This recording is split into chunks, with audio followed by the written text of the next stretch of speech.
متحدہ عرب امارات کے شہر عجمان میں پاکستانی سفارت خانے کے اشتراک سے ایک شاندار اردو مشاعرے کا انعقاد کیا گیا۔ اس تقریب میں پاکستان کے ممتاز شعراء اور معروف گلوکار استاد شفقت سلامت علی خان نے شرکت کی۔ سفیر فیصل نیاز ترمزی نے فن و ادب کو پاکستان کے مثبت تشخص کے فروغ کا مؤثر ذریعہ قرار دیا۔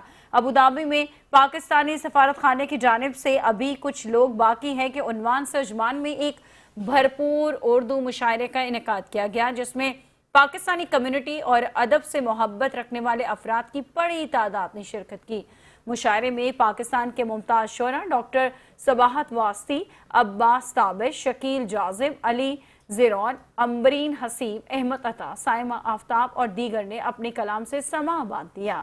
تقریب کے اختتام پر استاد شفقت سلامت علی خان کی دل کو چھو لینے والی غزل نائٹ نے محفل کو چار چاند لگا دیے۔ پاکستان کے سفیر فیصل نیاز ترمزی مہمان خصوصی کی حیثیت سے شریک ہوئے۔ اپنے خطاب میں انہوں نے اس ادبی شام کو پاکستانی ثقافت اور ادب کا روشن عکاس قرار دیا۔ انہوں نے کہا کہ فن ادیب پاکستان کے نرم تشخص کو دنیا کے سامنے لانے کا اہم ذریعہ ہے۔